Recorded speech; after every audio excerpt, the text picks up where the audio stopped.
Hey everybody! Today's word is confine. Sounds serious, right? Like something a supervillain would say, I will confine you to my laser dungeon. But it's not all doom and gloom. To confine means to keep something in a limited space, like putting a lid on a cookie jar, or a fence around a yard to keep a dog from escaping. Nobody likes to be confined. Not people, not pets, not even my jokes. The urge to break out is universal. That's where the fun begins.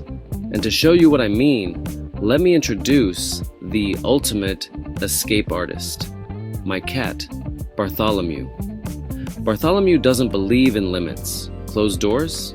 Just a challenge. Any attempt to confine him leads to chaos and comedy. So what does confine really look like in action? Let's find out with Bartholomew, the furry Houdini. Get ready for some mischief. Because when you try to confine Bartholomew, you're in for a wild ride. Let's see what happens. The other day, we had guests, one of whom isn't a cat person. My wife said, Jimmy, confine Bartholomew to the bedroom. I set him up with treats, toys, and his favorite blanket. Easy, right? 2 minutes later, thump, scratch, scratch. He was plotting his escape. I tried to ignore it, but the noise only got louder. Then, silence. Never a good sign with Bartholomew. I peeked in. The room was empty, the window closed, the blanket untouched. Bartholomew? Gone. Panic. I searched everywhere, under the bed, in the closet, even the pillowcases. Then I heard a meow from above. There he was, perched on top of the door, looking down like, you cannot confine me, mortal. He'd outsmarted us all. Even my cat-averse friend was impressed. I think I'm a cat person now.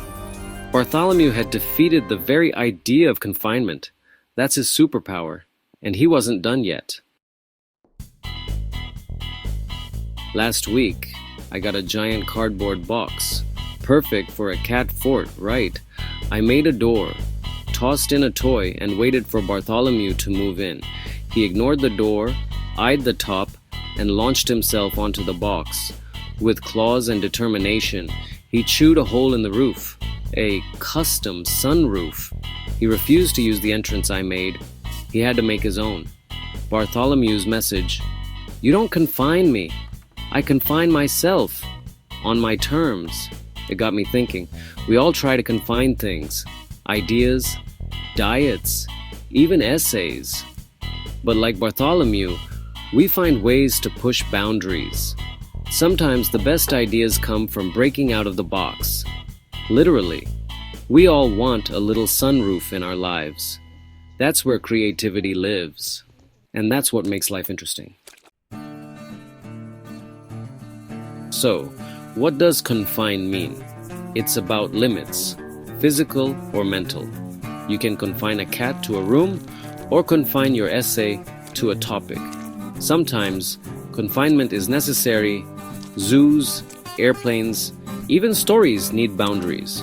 But the urge to break out, to find loopholes, is part of who we are.